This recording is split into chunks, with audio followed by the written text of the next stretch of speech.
Выпускники этого учебного заведения выполняли свою очень важную государственную роль. Они стояли на страже здоровья человечества. И в мирное время, и, конечно, само собой, понятно, военное. Сегодня мы будем вспоминать историю этого учреждения, будем говорить о будущем, ну и, конечно, о сегодняшнем дне. Итак, у нас в студии преподаватели. Это Лайма Валерьевна Гахова, она заместитель директора по воспитательной работе. Диана Григорьевна Базиева, советник директора по воспитательной работе. Валерий Афанасьевич Гицаев, он преподаватель, организатор основ безопасности и защиты Родины, полковник в отставке. Здесь же, в нашей студии сегодня, участники СВО, выпускники Мисикова Алана, Захаренко Михаил, Бокоев Чермен, он не выпускник, он еще продолжает учебу. А также здесь Чермен Геоев, он награжден памятной медалью Совета Российской Федерации за проявленное мужество. А с этой стороны у нас молодое поколение колледжа, первый, второй курс. Лайма Валерьевна, история богатая, традиции уникальные. Как все это сегодня вот вплетается в вашу воспитательную работу? Какие направления жизнь подсказывает? Или тот опыт, который вам оставили предыдущие преподаватели этого старинного вуза? Воспитательная работа в нашем колледже на самом высоком уровне. Все это благодаря нашему директору Ревазову Таймуразу Дмитриевичу. Его девиз «Победу куем в тылу в стенах Северо-Остинского медицинского колледжа».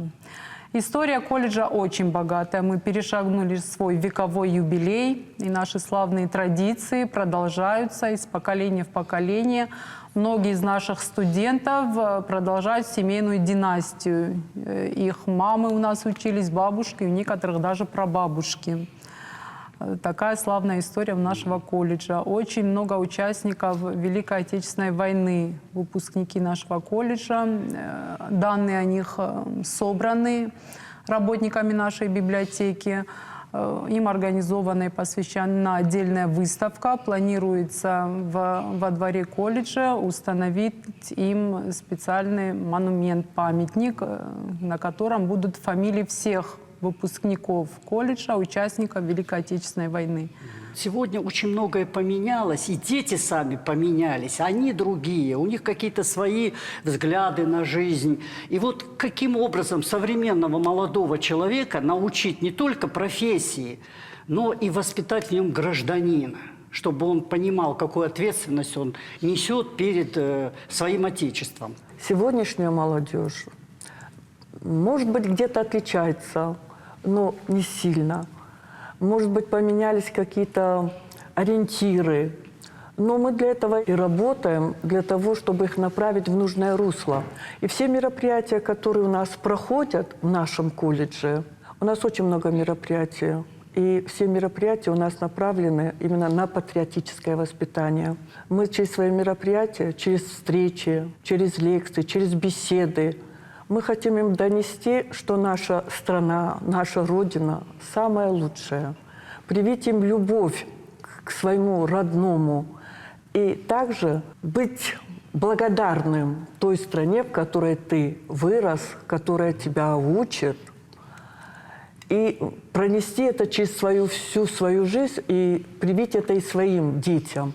Конечно, наша самая главная задача – это патриотическое воспитание. Дети разговаривают на своем родном языке, у нас мероприятия проходят на родном языке. Мы помним и знаем, и любим нашу национальную музыку, мы любим наши национальные танцы. И я считаю, что это большая работа и большая заслуга нашего колледжа. Валерий Афанасьевич, в вашем предмете есть такие слова «защита Родины». Ну, очень громко сказано, да? Но сегодня это как никогда актуально. А вот что стоит за этой фразой? Какая работа, которую вы проводите? 3 года назад по всей России ввели начальную военную подготовку. Это тактика, как передвигаться на поле боя, огневая подготовка, как пользоваться автоматом, пистолетом, ну и другими средствами. Также средства индивидуальной защиты. В случае применения противником оружия массового поражения, что не исключено, ядерное, химическое, бактериологическое, оно же биологическое, должны уметь все это применять. И противогазы, и общевойсковые защитные комплекты. Как себя вести вот в условиях, когда объявляется беспилотная опасность? У нас есть инструкция, которую все наши студенты знают, и, я думаю, если потребуется, и умеют его применить правильно. То есть свою жизнь спасти. Я хочу как раз спросить, ребят, то, чему вас учили, как это все у вас закрепилось? Вы же начали свою профессиональную деятельность сразу с фронтовых дел. Это же совсем другое мировоззрение, другой уровень опасности. Как вы проверили себя на мужество, на знания? Конечно, знания, полученные в медколледже, это основоположно было, то есть с этого все начиналось. И эти знания, они обязательно применяются. Применяются и теоретические знания, и практические знания.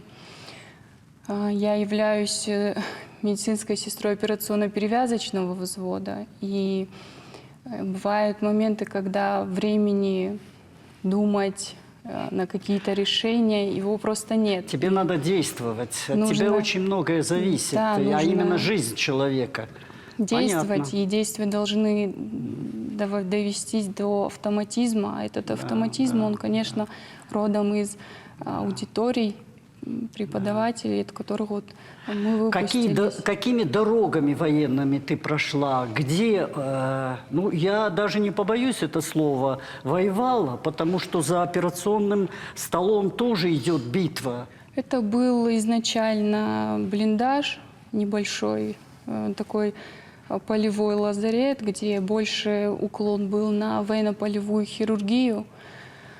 Это было самое начало, с чего начинали мы как медицинская рота. И дальнейшее это уже лазареты ближе к линии боевого соприкосновения. Также мы и сейчас там же находимся, и поступают раненые, больные с различными степенями тяжести.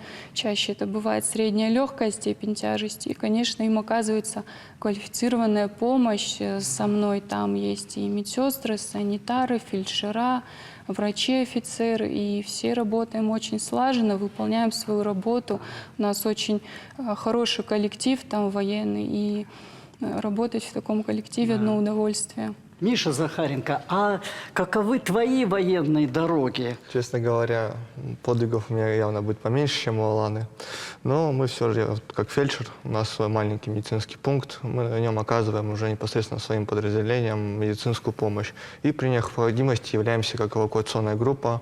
То есть там, если будет обстрел, еще какая-нибудь атака вражеская, мы, как всегда, должны быть наготове в любой момент. Уже свои вот эти уроки мужества прошел, ты почувствовал, что что-то удалось пережить, и ты немножечко уже другой человек. Безусловно, есть некоторые такие изменения, на которые война повлияла. Знаете, как бывает? Даже если бывает обстрел, оно бывает страшно, может быть, первый раз, может, несколько раз, а потом это как-то привыкается уже, и на это даже особо внимания не обращается. Бывает страшно за союзников, за товарищей, когда кого-то, может быть, там ранит, кто-то заболеет, еще что-то, ты за них переживаешь, а за себя там как-то никто особо не переживает. Чермен, ты являешься студентом второго курса, да? И тем не менее ты уже побывал на этой арене сражений, да? Что тебя туда вот так занесло со второго курса? Тебе хватило знаний для того, чтобы их там применить на деле? Что-то меня влекло в ту сторону. Подписал контракт, попал в Курдюмовку. Конечно, первый месяц-полтора это, конечно, был ужас для меня. Но потом адаптировался, потихоньку там на ножки встал, потом на эвакуацию вышел. там я уже непосредственно понял то, что медицина очень важна. То, что ты пережил, не остановило выбирать ли такую тяжелую профессию? Ведь медик любого звена – это колоссальная ответственность, да? Колоссальная ответственность за судьбу человека, который попал вот в твои руки. И от тебя зависит, что дальше с ним произойдет. Если ты знаешь свое дело, то нужно это делать. То есть медицина – благое дело там. Чермен, ты у нас не воевал, но и в мирной жизни у человека, который выбрал себе профессию медика, есть место для подвига. Ну, конечно, хочется тебя расспросить, как у тебя возникла эта ситуация, как ты среагировал, ты спас человека, как это все произошло? Ну, на самом деле это все произошло очень спонтанно. Ну, этого никто не ожидал, это был обычный солнечный день. Вот. Мы с подругой просто плавали, на нас наехал катер. Вот. Мне он повредил голову, а ей вспорол бок винтом. Я сначала особо не понял, что происходит. Я подумал, что, может, меня просто ударили ногой, рукой. Вот. Да. После того, как я всплываю из-под воды, я вижу, что подруга ранена, вокруг нее растекаются лужи крови. Вот. И тогда уже, собравшись с мыслями, боюсь, но Надо глаза спасать. боятся, руки делают, Руки да. делают, да. Беру ее под руку и начинаю с ней грести на берег, кричать и махать рукой, звать на помощь. Чтобы помогли, Да. да? Ну, молодец, не растерялся. Знаешь, не каждый в твоем возрасте в такой ситуации, правда же, Валерий Афанасьевич, вот так вот поведет себя, потому что паника, потому что страх, это же все свойственно человеческой натуре, а вот в столь раннем возрасте человек не растерялся. Ребят, вы младшие, вы только-только начинаете. Объясните мне, почему выбрали эту профессию. И вот слушая ваших педагогов, слушая ребят, которые прошли уже через войну, о чем вы думаете? Как вы намерены строить в дальнейшем вашу жизнь? Как это влияет на вашу учебу, на ваше отношение к жизни? Как вы определяете свое место в этой профессии? Я Дауева Дана Денисовна, студентка Северо-Осетинского медицинского колледжа 2-го курса. Безусловно, наши преподаватели, наш директор являются для нас самым главным примером для подражания. Я все детство хотела стать медсестрой. Но я надеюсь, что я пойду и выше. Хотелось бы стать мне детским педиатром. У меня всегда была тяга помогать людям. Медики — это те люди, которые на подсознательном уровне хотят помогать, вне зависимости от ситуации. Продублирую слова Чермена. Как говорится, глаза боятся, но руки делают. Я Калагов Васимир Феликсович, студент 2-го курса Северо-Осетинского медицинского колледжа. Хочется сказать, что для становления будущих врачей и медицинского персонала в нашем колледже делаются все возможное, есть все условия. Наше руководство нас всегда поддерживает и наставляет нас на правильный путь. В нашем колледже большое значение уделяется военной подготовке, а также патриотическому воспитанию. Я Бериева Ариана Петразовна, студентка Северо-Осетинского медицинского колледжа 2-го курса. Поступила я в колледж все потому, что это была моя детская мечта. С детства я всегда мечтала стать не только медсестрой, но и врачом, и я стремлюсь к этому. Я очень люблю помогать людям на самом деле, потому что, как по мне, помогать — это важно. Стараюсь, учусь, поступить хочу выше, хочу стать детским реаниматологом, так как безумно очень сильно люблю детей, и мне нравится очень сильно эта профессия. Меня зовут Каргинова Динара, я ученица Северо-Осетинского медицинского колледжа, 1-й курс. Я поступила в медицинский колледж сама, меня никто не принуждал. С детства я хотела, как говорили ранее, стать врачом, именно хирургом. И надеюсь, в дальнейшем я поступлю повыше в институт и стану хирургом. Я студентка Северо-Осетинского медицинского колледжа Юрлышко Алина Сергеевна. Я с детского сада мечтала стать стоматологом, и я надеюсь, что я добьюсь этой профессии и стану самым лучшим стоматологом в Осетии. Я Туаева Инесса, обучаюсь в Северо-Осетинском медицинском колледже на 2-м курсе. Я бы хотела рассказать о работе, которая была организована общежитием медколледжа. Это плетение маскировочных сетей для нужд СВО. О. Да, то есть и в процессе также к нам также подключалась 45-я гимназия. И, собственно, по ним было видно, что для них это не абстрактная помощь фронту, то есть это возможность оказаться рядом со своими братьями, понимание, что они делают что-то очень важное. Было отправлено уже более 17 сеток. Молодцы. Вот. Также мы не останавливаемся, потому что понимаем, что пока наши ребята там, наш долг здесь. Наш колледж организовывает гуманитарную помощь, то есть мы собираем и отправляем на фронт как хирургические инструменты, так и продукты питания, теплую одежду. У нас находится 249 детей, чьи отцы и матери находятся в зоне проведения специальной военной операции. Я сама являюсь таким ребенком, мой отец находится там с самого начала.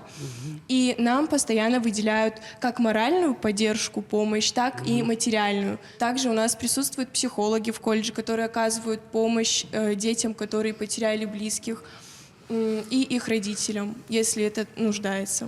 У нас всегда организуются всякие мероприятия, направленные на поддержание патриотического духа. В частности, на поддержание остинской культуры. А польза для Осетии – это польза для России, а польза для России – это ее способность противостоять внешнему миру и врагам. У нас есть возможность быть всегда готовыми для отражения любой атаки с вражеской стороны. Криш Плиев писал: «Омахала раба дрajda гаршта, налиш бира шагашна раштаг, шида куши шида нам набашта, шауфат гулар бабршта хаштаг». Вадарайшун гактох мадагаршта, а мамакан хисарн улмат, злен саулхасн шахаршта, уйсурсивна дуэймалат. Вот так же и мы должны стоять против своих внешних врагов. Какая у нас замечательная молодежь. Во-первых, им можно доверить свое здоровье, а во-вторых, им можно доверить судьбу и своей республики, и своей нации, и своего отечества, потому что вот такие не подведут. Воспитательная работа в нашем колледже очень разноплановая. Нету ни одной памятной даты, которую мы не отмечаем. Диана Григорьевна, Валерий Афанасьевич. Все памятные даты проводятся или в актовом зале, или за пределами колледжа, на аллее славы, возложение цветов, участие во всех парадах, в бессмертном полку. Рядом с нашим колледжем, вы знаете, есть парк Аксокольева. Так вот, мы взяли над ним шефство. Таймураз Дмитриевич уже 5-й год. Мы следим за порядком в этом парке. У нас активно развита волонтерская деятельность.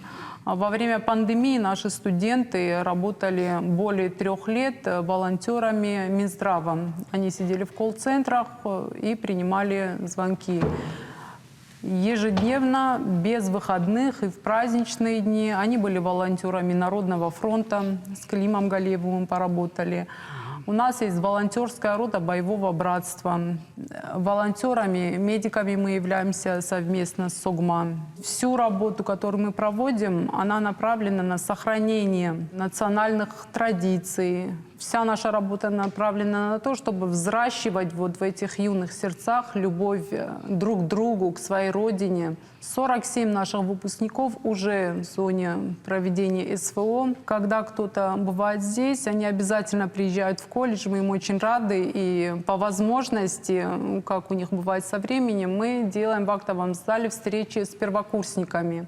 Это бывают очень теплые встречи, потому что когда вот эти студенты видят своих товарищей, и они им говорят, их слова они воспринимают по-другому. У нас есть свой бессмертный полк.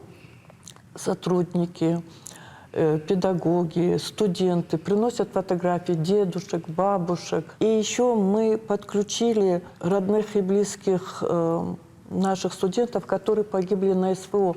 У нас как бы вот эта вот связь между прошлым и настоящим, и чтобы они понимали, что наши дедушки защищали то же самое, что сейчас защищают вот наши ребята, которые здесь сидят. И все очень с трепетом воспринимают это. И никто мимо не проходит, все смотрят и ищут своего родственника, когда вот он на экране появится. В этом плане Наша молодежь очень хорошая. Они все правильно понимают. Просто их нужно всегда направлять в нужное русло. И они по этому руслу пойдут. Ребята, вы наши герои. Мы лишний раз хотим подчеркнуть большое уважение к тому, что вы делаете. Потому что действительно в столь раннем возрасте выбрать между миром и войной и встать на защиту людей, ну, это очень взрослый, серьезный поступок. Мир у нас сегодня, как вы видите, полыхает. Никто не знает, где и когда произойдет очередной взрыв. Посмотрите, недавно мы пережили пандемию.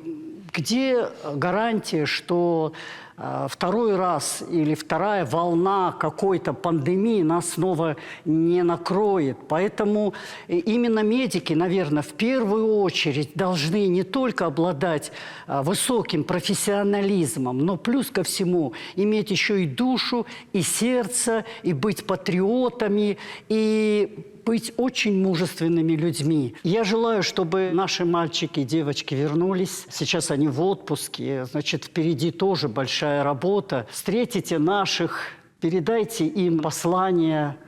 Возвращайтесь с победой домой. Это, наверное, главное. А я прощаюсь с вами. Всего доброго. До новых встреч.